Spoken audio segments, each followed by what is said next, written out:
Hello friends, welcome back to my channel Saksham tech. आज मैं आप लोगों को राकेश यादव मैथ बुक का जो 9700 प्लस नई अपडेटेड बुक है उसका सोल्यूशन कराने वाला हूं। और 19 नंबर से हम लोग शुरू करते हैं। 18 नंबर तक मैंने कल करा दिया था। अगर आप लोगों ने ना देखा हो तो प्ले लिस्ट में जाके आप लोग देख सकते हैं। तो अगर आप लोगों ने चैनल को सब्सक्राइब ना किया हो तो चैनल को सब्सक्राइब कर लें। और आइए चलते हैं, हम लोग 19 नंबर क्वेश्चन करते हैं। यदि एक संख्या x दूसरी संख्या y से 10% कम है और y 125 से 10% अधिक है तो x किसके बराबर है। हमसे क्या कहा गया, जो x है y से कितनी 10% कम है, लेकिन y की वैल्यू क्या दे दी गई है, y जो है 125 से 10% का अधिक है। तो जो y है वो क्या है, 125 से कितना अधिक है, 10% मतलब 110/100 इतना अधिक है। 25 पंचे 125 और 25 चौको 100, 4 से इसको डिवाइड करेंगे तो 4 दूनी 8, 3 बचा 30 हो गया, 4 सते 28, 4 पंचे 20। फिर हम लोग इसको 5 का मल्टीप्लाई कर लेंगे, 5 25, 5 सते 35, 2 37, 5 दूनी 10, 3 13, कितना 137.5। y की वैल्यू आ गई 137.5। और हमसे क्या कहा गया है कि एक संख्या x y से कितना 10% कम है। तो जो हमारा x है वो y से कितना परसेंट कम है, वो y से 10% कम है। तो 137.5 गुणे 10% कम है का मतलब 90/100 इतना है। 0 से 0 काट लेंगे, फिर 2 से कट, ये 5 से कट जाएगा, 5 दूनी 10, 3 5 7 35, 5 25, कितना बचा 27.5 और ये 2 बार में कट जाएगा। इसका मल्टीप्लाई करा लेते हैं। 9 पना 45, 9 7 63, 4 67 और 9 दूनी 18, 6 24, कितना आ गया 247.5 बटे 2। फिर हम लोग क्या करेंगे, इसका डिवाइड करा लेंगे। 2 एकम 2, 2 दूनी 4, 2 3 6 और फिर कितना 2 सत्ते 14 और 2 पंचे 10, कितना आ गया 123.75, ऑप्शन डी। उसके बाद आगे चलते हैं हम लोग 20 नंबर क्वेश्चन। इसमें क्या कहा गया, एक व्यक्ति के वेतन पहले 20% बढ़ा दिया जाता है, फिर 20% घटा दिया जाता है, तो उसके वेतन में कितने % का परिवर्तन हुआ। ये सेम क्वेश्चन है। हम लोग कौन सा फॉर्मूला लगाते थे, x + y + -xy/100। अगर बढ़ रहा हो तो प्लस, घट रहा हो तो माइनस। पहले 20% बढ़ा दिया जाता है, फिर 20% घटा दिया जाता है। तो ये 20% प्लस का और 20% फिर घटा दिया गया माइनस। फिर इन दोनों का जब यहाँ मल्टीप्लाई होगा तो प्लस इंटू माइनस क्या होगा, माइनस। तो 20 × 20 बराबर कितने बटे 100, 0 से 0 कट जाएगा। ये 20 तो इस 20 से घट जाएगा, पर ये जो आएगा माइनस का क्या आएगा 4%। तो माइनस क्या डिनोट करता है कि कमी हुई, तो हम लोगों का 4% क्या 4% जो आएगा वो हम लोग क्या होगा, डिक्रीज होगा। और हम लोगों का जो इंक्रीज का मतलब बढ़ना होता है और डिक्रीज का मतलब कम होना है, कम होना होता है। तो 20 का कौन सा नंबर आ जाएगा, ए। डिक्रीज का मतलब कम हुआ। उसके बाद हम लोग आगे चलते हैं अपना नेक्स्ट क्वेश्चन 21 नंबर। 21 नंबर में क्या कहा गया है, एक मिश्र धातु में 12% तांबा है, 69 किलोग्राम तांबा बनाने के लिए कितने मिश्र धातु की आवश्यकता होगी। अब बताइए, मिश्र धातु में 12% तांबा है, 12% का मतलब 12/100। इसको काट लेते हैं, 4 3 12 और 4 से कट जाएगा ये 25 बार में, कितना निकला 3/25। तो कोई आपकी 25 वस्तु है, उसमें आपका जो तांबा है वो कितना है 3। तांबा कितना है 3, हमारे हिसाब से तांबा कितना 3, क्वेश्चन के हिसाब से कितना तांबा 69। तो एक की वैल्यू कितनी आ जाएगी, एक की वैल्यू आ जाएगी 23। हमसे पूछा गया है कि कितनी मिश्र धातु की जरूरत होगी, कुल मिश्र धातु की संख्या पूछी गई हमसे कि कितनी मिश्र धातु होगी। तो अब बताइए हमें चाहिए कितने की वैल्यू, हमें चाहिए टोटल की वैल्यू की कितने मिश्र धातु, और हमें चाहिए कितना, हमें चाहिए कुल। तो कुल कैसे निकालेंगे, एक की वैल्यू 23 आ गई तो हमें चाहिए कितने की 25 की वैल्यू। 25 की वैल्यू कितनी आ जाएगी 23 × 25, 25 3 75, 25 दूनी 50, 7 57, कितना 575 किलोग्राम, ऑप्शन बी।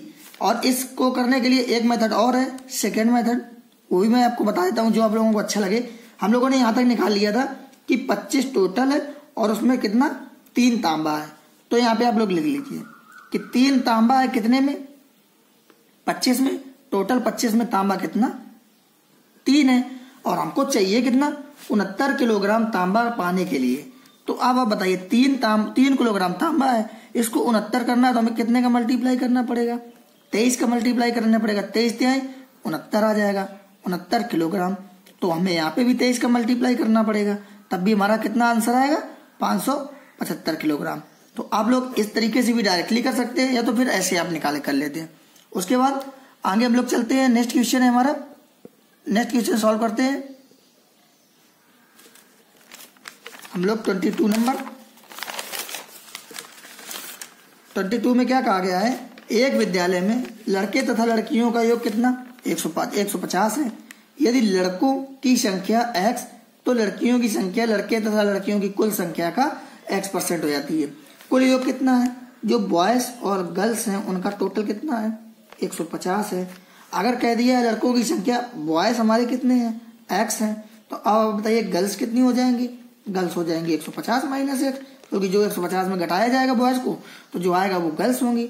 तो लड़कियों की संख्या हमसे कहा गया है, तो लड़कियों की संख्या लड़के तथा लड़कियों की कुल संख्या का 150% हो जाती है। किसकी, लड़कियों की संख्या। तो लड़कियों की संख्या कितनी है 150 माइनस x। लड़कियों की संख्या लड़के तथा लड़कियों की कुल संख्या, लड़के तथा लड़कियों की कुल संख्या कितनी है 150 सॉरी का x% हो जाती है। हमने लिख लिया x% का मतलब x/100 हो जाती है। बस इसको सॉल्व कर लेंगे, 0 से 0, 5 3 15, 5 दूनी 10, 3x/2 आ गया। अब इस 2 का इसमें मल्टीप्लाई करा देंगे तो कितना आ जाएगा 300 माइनस 2 का मल्टीप्लाई होगा कितना 2x बराबर इधर कितना है 3x। अब बताइए 300 इधर लिखा, 2 को इधर ले आ जाएंगे, कितना आ जाएगा प्लस का आ जाएगा तो 5x, x की वैल्यू कितनी आ गई 60। हमारा ऑप्शन डी। जैसा क्वेश्चन कहता जाए वैसे ही आप लोग करते जाइए, कोई ट्रिक नहीं, कोई कुछ नहीं, सिर्फ कॉन्सेप्ट से हम लोग पढ़ेंगे। उसके बाद यदि एक टेलीविजन सेट पर बिक्री कर कितना है 7.5% है, 7.5% से बढ़ाकर कितना 8% कर दिया जाता है। जो हमारा बिक्री कर है वो क्या किया जाता है 7.5% से बढ़ाकर 8% कर दिया जाता है। तो 19,000 रुपए के टेलीविजन के लिए कितनी अतिरिक्त राशि देनी होगी। अब आप बताइए पहले कितना था 7.5%, फिर कर दिया गया 8%, कितना बिक्री कर बढ़ गया। तो जो हमारा 19,000 रुपए था उसमें बिक्री कर कितना बढ़ गया 0.5 ही बढ़ा है 0.5%। तो 0.5% हटाएंगे तो नीचे 100 आ जाएगा। 100 का इसमें मल्टीप्लाई करा देंगे और 0.5 का मतलब आधा होता है, इसका आधा, तो 190 का आधा जो हम लोग आएगा वो कितना आ जाएगा 95। या इसको आप सॉल्व करेंगे तो दशमलव हटाएंगे, नीचे कितना आ जाएगा 10 आ जाएगा। तो 5 दूनी 10, जब 2 का डिवाइड कराएंगे तब भी कितना 95। तो हमारा ऑप्शन बी। उसके बाद आइए चलते हम लोग, एक फल विक्रेता के पास कुछ सेब है, वह 40% सेब बेच देता है, फिर भी उसके पास 420 सेब बच जाते हैं, तो उसके पास कुल कितने सेब थे। वो कितने % सेब बेच देता है 40% सेब तो उसने बेच दिए, तो उसके पास बचे कितने 60%। ये हमारे हिसाब से बचे, क्वेश्चन में कितने बचे 420। तो 1% की वैल्यू कितनी 7, तो 100% की वैल्यू कितनी 700। 100% की वैल्यू कितनी आ गई 700, ऑप्शन डी। उसके बाद हम लोग आगे चलते हैं अपना 25 नंबर क्वेश्चन। 25 नंबर सॉल्व करते हैं। 25 में क्या कहा गया है, यदि ए की आय का 60% बी की आय के 75% के बराबर हो। हमसे कहा गया है ए की आय का 60% आएंगे 100 आ जाएगा, बी की आय के 75% के बराबर हो, 75 आएंगे 100% आएंगे 100 आ जाएगा, 0 से 0 कट जाएगा। फिर इसको हम लोग काट लेते हैं, 15 चौको 60 और 15 अपना 75। फिर हमने आपको बताया कि बी को आप इस तरफ पक्षांतर करके ले आइए, तो ए अपॉन बी बराबर कितना 5/4। और ये हमने आप लोगों को बताया है कि ये ए की वैल्यू होती है और ये बी की वैल्यू हो जाती है। फिर हमसे पूछा क्या गया है, बी की आय ए की आय के x% के बराबर है, तो हम लोग लिख लेते हैं जो बी की आय है वो ए की आय के x% मतलब x/100 के बराबर है। ये हमसे पूछा गया है और यही हमने लिख लिया। अब आप बताइए बी कितना दिया हुआ है, बी दिया है 4 और ए कितना दिया है 5 × x/100। 5 से इसको काटेंगे कितनी बार में 20 बार में, और 20 का इसमें मल्टीप्लाई हो जाएगा, x बराबर कितना आ जाएगा 80, ऑप्शन सी। उसके बाद हम लोग चलते हैं नेक्स्ट क्वेश्चन अपना 26 नंबर। 26 में क्या कहा गया है, दो संख्याएं 2:3 के अनुपात में है। तो हमसे कहा गया है दो संख्याएं 2:3 के अनुपात में है, और यदि छोटी संख्या के 20% में 20 जोड़ा जाता है, तो दो संख्याएं जो हैं तो हमने मान लिया क्या 2x और 3x इसी अनुपात में दी हैं। यदि छोटी संख्या के 20% में 20 जोड़ा जाता है। छोटी संख्या कौन सी, हमने मान ली छोटी संख्या ये है और ये कौन सी हो गई, ये बड़ी संख्या हो गई। छोटी संख्या तो 2x के 20% में परसेंट हटाएंगे 0 आ जाएगा। क्या जोड़ा जाता है, 20 जोड़ा जाता है। तो प्राप्त संख्या बड़ी संख्या के 10% से 25 अधिक हो जाती है। तो जो संख्या प्राप्त होती है कौन सी, बड़ी वाली, बड़ी संख्या के कितने 10% से, बड़ी संख्या के 10% से कितनी अधिक है, 25 अधिक हो जाती है। बस अब हम लोग इसको सॉल्व करना रहता है। 20 से 5 बार में तो कितना 1 5 आ जाएगा, 10 से ये कट जाएगा 1 और 10 बार में। अब लोग इसको आगे सॉल्व करते हैं। आगे क्या आ जाएगा, 2x बटे 5 प्लस का 20 बराबर 3x, इधर कितना 10 बराबर कितना, ये प्लस का 25। अब लोग इसको सॉल्व कर लेते हैं। 2x बटे 5, ये इधर आएगा माइनस में हो जाएगा कितना 3x बटे 10 बराबर, मैं एक एक स्टेप आप लोगों को करके बता रहा हूँ। 20 इधर आ जाएगा, कितना बचेगा 5।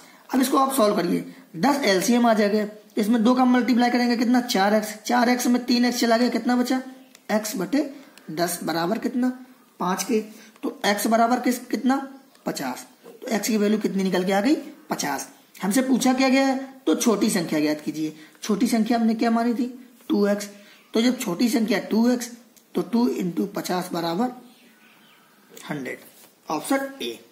उसके बाद हम लोग आगे चलते हैं नेक्स्ट क्वेश्चन 27 नंबर। यदि किसी किताब का मूल्य पहले 25% घटाया जाता है और फिर 20% बढ़ा दिया जाता है तो किताब की कीमत क्या होगी।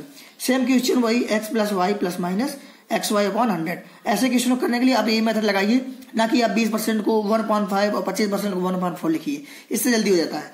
पहले क्या किया जाता है 25% घटाया गया -25, फिर क्या 20% बढ़ा दिया गया तो 20। अब यहाँ पे दोनों का मल्टीप्लाई होगा तो माइनस ही आएगा, प्लस माइनस का मल्टीप्लाई। 25 दूनी 50 मतलब कितना 500 हो जाएगा, 500 बटे 100, 0 से 0 कट जाएंगे। अब बताइए 25 और 5 माइनस माइनस जुड़ जाएंगे, 30 हो गया, 30 में 20 गया, कितना आ जाएगा 10%। जो 10% आएगा वो कैसे आएगा माइनस का, क्योंकि माइनस वाला बड़ा है, तो 10% हमारा आएगा डिक्रीज, ऑप्शन ए। उसके बाद हम लोग नेक्स्ट क्वेश्चन चलते हैं 28 नंबर। 28 में क्या कहा गया है, एक विद्यालय में लड़के तथा लड़कियों का अनुपात कितना 4:1 है। तो बॉयज और गर्ल्स हैं वो कितने अनुपात में है 4:1 अनुपात में है। तो हमने इस क्वेश्चन को सरल करने के लिए हमने क्या किया, हमने मान लिया कि उस जो विद्यालय है उसमें कितनी 400 और 100 है, रेशियो तो हमारा 4:1 का ही रहेगा। फिर क्या कहा गया है, यदि 75% लड़के तथा 70% लड़कियों को छात्रवृत्ति मिलती है तो ऐसे छात्रों का प्रतिशत क्या है जिन्हें छात्रवृत्ति नहीं मिलती है। हमें चाहिए क्या, जिनको छात्रवृत्ति नहीं मिलती है। तो अगर 75% लड़कों को छात्रवृत्ति मिल गई तो कितने परसेंट लड़कों को नहीं मिली 25% को, तो 400 × 25 बटे 100, कितना 2500 को 100 आ गया। 100 को नहीं मिली, हम लोग निकालेंगे नहीं मिली, छात्रवृत्ति जिनको नहीं मिली वो निकाल रहे हैं। अगर 70% लड़कियों को छात्रवृत्ति मिल गई तो जिनको छात्रवृत्ति नहीं मिली वो कितना 30, तो 100 का 30% निकालेंगे तो वो 30 ही आएगा। अब आप बताइए, हमसे पूछा गया तो ऐसे छात्रों का प्रतिशत क्या है जिन्हें छात्रवृत्ति नहीं मिली। तो छात्रवृत्ति टोटल कितने को नहीं मिली 130 को नहीं मिली, और वो भी कितने में 500 में, टोटल 500 छात्रवृत्ति × 100। जब हम लोग इसको सॉल्व करेंगे तो सॉल्व करने पे हमारा कितना आएगा 5 दूनी 10 और 5 छक्का 30, कितने परसेंट लोगों को नहीं मिली 26% को छात्रवृत्ति नहीं मिली। उसके बाद हम लोग आगे चलते हैं नेक्स्ट क्वेश्चन 29। किसी प्रतियोगी को एक परीक्षा में 20% अंक प्राप्त होते हैं, वह 30 अंकों से असफल हो जाता है। हमने आपको पहले भी बताया है कि ऐसे क्वेश्चनों करने के लिए आप सिर्फ पास कराइए, फेल मत कराइए, केवल पास कराइए दोनों तरफ। तो अगर 20% उसको मिले 20% तो वह 30 अंकों से असफल हो जाता है, तो हमने उसको 30 अंक और दे दिए कि वो पास हो गया, जस्ट पास हो गया। लेकिन दूसरे प्रतियोगी को 32%, दूसरे प्रतियोगी को मिले 32%, लेकिन उसे उत्तीर्णांक से 42 अंक अधिक मिले। 42 अंक अधिक मिले तो हम उसके 42 कर देंगे, तब भी ये पास हो जाएगा। हम लोगों को सिर्फ जस्ट पास करना है। अब लोग परसेंट एक तरफ और अदर अंक एक तरफ। तो जब हम लोग 42 को इधर लेके आएंगे तो कितना ये इस पे जुड़ जाएगा आगे, क्योंकि प्लस में हो जाएगा 40, 30, 70, 2 72 हो गया। और इधर क्या होगा 20 इधर आ जाएगा तो ये माइनस हो जाएगा कितना 12%। अब बताइए 12% बराबर 72 के, तो 1% बराबर किसके 6 के। 1% की वैल्यू कितनी आ गई 6 आ गई। लेकिन हमसे पूछा कि क्या गया है कि उत्तीर्णांक का जो प्रतिशत है वो कितना रहा। तो अब आप बताइए 1% की वैल्यू 6 आ गई और हमें चाहिए कितना उत्तीर्णांक की वैल्यू, हमें टोटल चाहिए, अगर 100% पूरा पूर्णांक होता है तो कितना हो जाएगा 600। तो उत्तीर्णांक का प्रतिशत, तो 100% की वैल्यू कितनी आ गई 600 आ गई। हमें चाहिए कि तो उत्तीर्णांक अंक का प्रतिशत क्या है, कि उत्तीर्ण होने के लिए आप लोगों को कितने अंक चाहिए हमें ये बताना है। उसके बाद हमें चाहिए कि इसकी उत्तीर्णांक क्या, बताइए पूरा टोटल पूर्णांक कितना आ गया 600 का, लेकिन एक लड़के को चाहिए कितने 20% प्लस 30। तो हम लोग निकाल देंगे 600 का 20% प्लस 30। इसका निकालेंगे जब हम लोग कितना आएगा 20 चक्का 120 और 30 150। मतलब एक बच्चे को पास होने के लिए कितने नंबर चाहिए 150। आप इस साइड भी लिख सकते थे, एक बच्चे को 150 नंबर चाहिए पास होने के लिए, वो भी कितने में, पूर्णांक था हमारा 600 का, इंटू परसेंटेज के लिए 100 का मल्टीप्लाई, 0 से 0 कट जाएगा, 6 से डिवाइड कराएंगे, 6 दूनी 12 और 6 पंचे 30। एक बच्चे को पास होने के लिए कितने परसेंट नंबर चाहिए 25%, ऑप्शन डी। उसके बाद आगे चलते हैं हम लोग 30 नंबर। एक परीक्षा में 640 लड़के तथा 360 लड़कियां शामिल होती हैं। तो एक परीक्षा हुई कोई, उसमें 640 हम लोग जो बॉयज है और गर्ल्स कितनी 640 और 360 इतने शामिल हुए। फिर 60% लड़के तथा 80% लड़कियां सफल रहीं।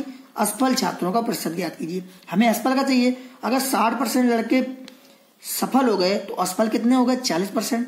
तो 640 का 40/100 कितना निकलेगा 4 चौक 16, 4 चौक 24, 1 25, 256 आ गया। और 80% लड़कियां सफल हो गई तो फेल कितनी हो गई 20%। तो 360 का 20% कितना आ जाएगा 36 दूनी 72।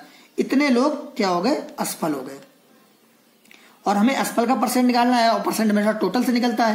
तो ये टोटल कितना हो गया 6 2 8, 7 5 12 और 2 1 3, टोटल कितना हो गया 328। लेकिन जो हमारा टोटल लड़के हैं, टोटल जो है 6 3 9 और 4 60, मतलब टोटल 1000 लड़कों में 328 फेल हुए 1000 में, इंटू परसेंट के लिए 100 का मल्टीप्लाई, 0 से 0 कट जाएंगे, 10 का भाग देंगे तो कितना 32.8%, ऑप्शन डी।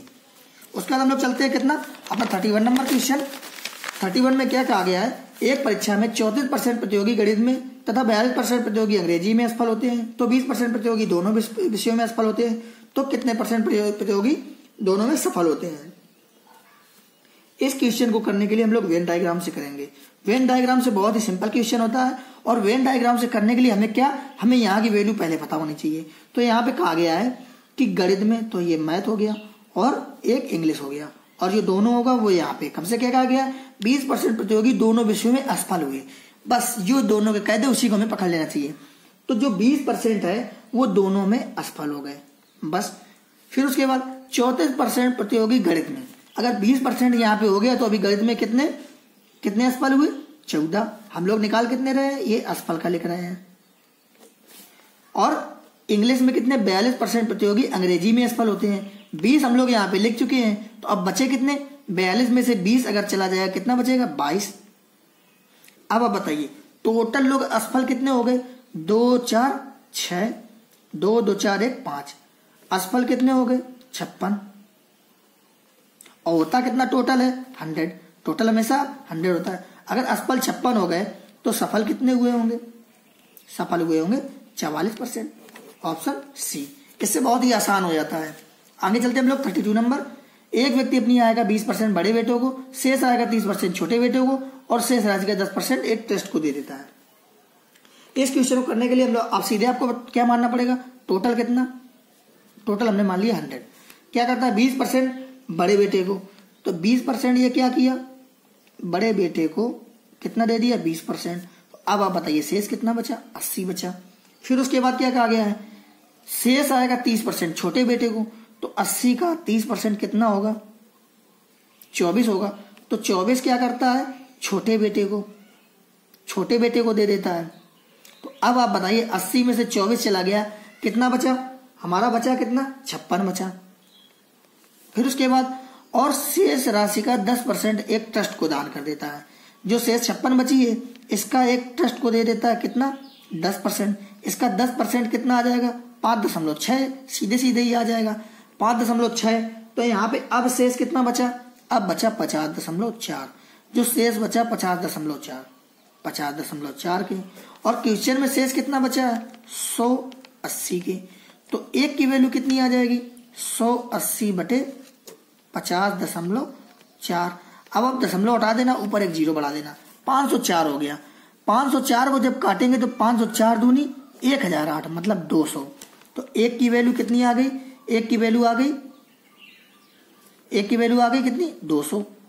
फिर हमें चाहिए कितनी, तो उसकी आय हमने टोटल क्या मानी थी 100, तो 100 की वैल्यू चाहिए, 100 की वैल्यू तो 2 जीरो और बढ़ जाएंगे, तो 200 के नीचे 2 जीरो कितना हो गया, 200 के नीचे 2 जीरो कितना 20,000 रुपये, ऑप्शन डी। इसका कितना आ जाएगा 20,000 रुपये, ऑप्शन डी। उसके बाद आगे चलते हैं हम लोग नेक्स्ट क्वेश्चन 33। राम अपने वेतन का 40% भोजन पर, 20% घर के किराए पर, मतलब यहाँ शेष का कुछ बात ही नहीं कहा गया है। तो पहले कितना 40% भोजन पर खर्चा कर दिया, फिर 20% घर के किराए पर खर्चा कर दिया। हमने टोटल 100 कितना माना, टोटल उसकी आय कितनी है, आय 100 है, टोटल 100।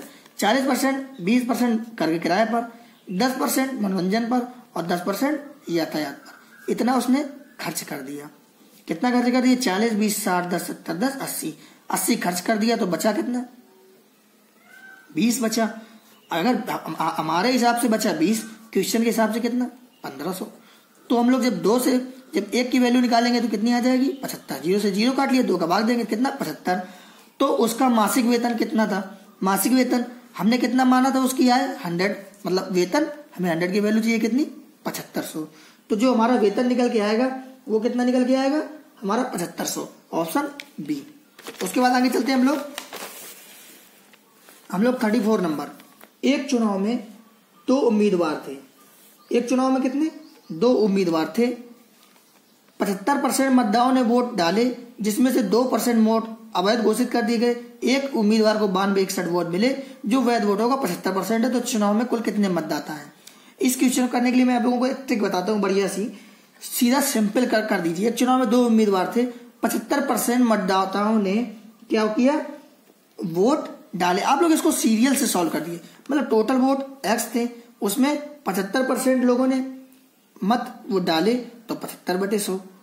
फिर क्या 2% मत अवैध हो गए, मतलब कितना 98/100, 2% अवैध हो गए। फिर उसके बाद क्या हुआ 2% जब अवैध हो गए 98/100, फिर एक उम्मीदवार को 92-61 वोट मिले, तो उसको 92-61 वोट मिल गए। और जो वैध वोटों का कितना था 75% था, तो हमने लिख दिया 75/100। बस ये जो वैध वोटों का है इसका 75% निकालेंगे हम लोग, क्या इसको उल्टा लिखेंगे, क्योंकि जो हमारी 75 की वैल्यू है वो कितनी है 92-61, तो एक की वैल्यू 100 का मल्टीप्लाई इंटू 75, इतना हो जाएगा। फिर हम लोग इसको सॉल्व कर लेते हैं, सॉल्व करेंगे इसको पूरा। तो जो हम लोग पूरा इसको सॉल्व करते हैं, तो इसको हम लोग पहले कैंसिल आउट कर लेते हैं। 25 × 75, 2500 को 100, फिर इसको काट लेंगे हम लोग 2 से, 2 से कट जाएगा, 2 चौको 8 और 2 9 18, 49 बार में कट जाएगा। फिर 6 1 7 2 9 और 9 18, ये 3 से कट जाएगा, 3 × 3 = 9, फिर 3 × 3 = 9, 3 × 8 = 24, 61 हो गया, 21 3 7 21, कितना आ गया 3021, 3081।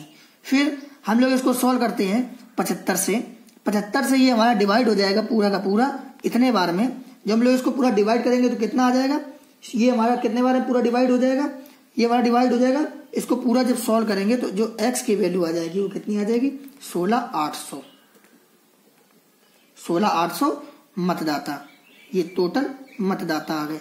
आप x मान के भी कर सकते थे, x मानते, अब मान लो पूरा 100 करते, 100 का 75%, फिर 2 अवैध करते, फिर उसका निकालते, तो पॉइंट में चला जाता। आप लोग सीरियल से टोटल x%, उसका 75/100, 98/100, फिर उस आदमी को मिले कितने 92-61 वोट मिले। जो वैध वोटों का कितना परसेंट था 75%। अब आप बताइए जो वैध वोटों का 75% था और उसको मिले कितने 92-61, तो आप क्या कहोगे 1% की वैल्यू कैसे निकालोगे 92-61/75 × 100, इतने वोट मिले, और वही हमने यहाँ पे लिख दिया। जब इसको हम लोग सॉल्व करेंगे कितना आएगा 16800 मतदाता, ऑप्शन सी। उसके बाद आगे चलते हैं हम लोग 35 नंबर। एक जिले में 6400 निवासी हैं, यदि जनसंख्या वृद्धि दर 2.5% वार्षिक हो तो 3 वर्ष के अंत में जिले में कितने निवासी होंगे। इस क्वेश्चन को करने के लिए आप लोग क्या करना पड़ेगा, 2 दूनी 4 1 5, 5/2%, टोटल कितना निकला 5/2%। वार्षिक को इतनी वृद्धि हो रही है। इसको हम लोग सॉल्व करेंगे, परसेंटेज जाएंगे तो 200 हो जाएगा। 5 एकम 5 और 5 चौको 20, 1/40 आ गया। तो पहले कितनी थी 40, फिर हर वर्ष बढ़ के कितनी हो गई 41। ऐसा कितने वर्षों तक होता है, 3 वर्षों तक। 40 से 41 हो जा रही है, 40 से 41 हो जा रही है। एक वर्ष में इतनी, दूसरे वर्ष में इतनी, तीसरे वर्ष में इतनी। तो जब 3 वर्षों का इतना हो गया, अब लोग इसको सॉल्व करेंगे। 4 चौको 16 चौको 64, 64 3 जीरो, 3 जीरो आ जाएंगे। अब आप बताइए, एक जिले में इतने निवासी थे, तो ये हमेशा जो होती है पहले की वैल्यू होती है और ये बाद की वैल्यू होती है। उसने कहा था 64 निवासी थे, तो हमारा निकल आया 64,000 निवासी थे, 64,000 निकल आया। अब पूछा है कि 3 वर्ष बाद कितने हो जाएंगे, मतलब जब इसका मल्टीप्लाई कराने से हमारा क्वेश्चन की वैल्यू मिल रही है, इसका मल्टीप्लाई कराने से हमारा आंसर की वैल्यू मिल जाएगी। तो इसका जब हम लोग मल्टीप्लाई कराते हैं, मल्टीप्लाई कराने के बाद कितना आ जाता है 68,921। सबसे अच्छा मेथड यही रहता है 68,921। और आप लोग इस पे यूनिट डिजिट भी लगा सकते थे। जब 41 में 41 का मल्टीप्लाई कराते तो जो 1 आता वो सिंगल 1 आता, फिर उसके बाद 4 आता। जब हम लोग 1 का मल्टीप्लाई इसमें कराते तो 41 आता, फिर आप इनटू लगाते और इसमें 41 का मल्टीप्लाई कराते तो 1 एकम 1 आता और 1 चौको 4 आता। तो हमेशा जो यूनिट डिजिट आता वो 1 आता और उसके बाद कुछ भी अंक आता। तो यहाँ पे यूनिट डिजिट 2 का 1 1 आ रहा है, लेकिन ऊपर साइड कुछ अदर अंक आ रहा है और यहाँ पे ऊपर साइड कितना 1 ही आ रहा है, मतलब ये तो गलत है। तो हमारा ऑप्शन कितना सी हो जाएगा। इस तरीके से हम लोग करेंगे। अगर आप लोगों को वीडियो अच्छा लगा हो तो चैनल को सब्सक्राइब कर लें और ज्यादा से ज्यादा लोगों को शेयर कर दें। राकेश यादव मैथ बुक में पूरी कराने वाला हूँ 9700+, चाहे जितना टाइम लग जाए।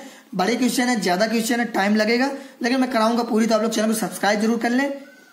और अभी RRB NTPC के कुछ मॉक्स पड़ जाएंगे, लेखपाल के पड़ जाएंगे, और मैं एकदम बढ़िया से PCS लेवल का, जो आपको PCS लेवल की बुक है उससे मैं आप लोगों को कुछ इंपॉर्टेंट कंटेंट जियोग्राफी हिस्ट्री का डाल दूंगा। जो जैसे झील हो गई, नहरें हो गई, नदी हो गई और हमारे ज्वालामुखी हो गए, हमारी बुकों में कहीं भी अच्छे से दिया नहीं होता है, बहुत कम दिया होता है। तो मैं आपको डीप में बता दूंगा। तो आप लोग उनमें से पेपर कभी बाहर नहीं जाएगा, पेपर उसी से बनता है। तो आप लोग चैनल को सब्सक्राइब जरूर कर लें और ज्यादा से ज्यादा शेयर कर दें। सो फ्रेंड, मिलते हैं आगे की वीडियो में कल। Take care, bye bye.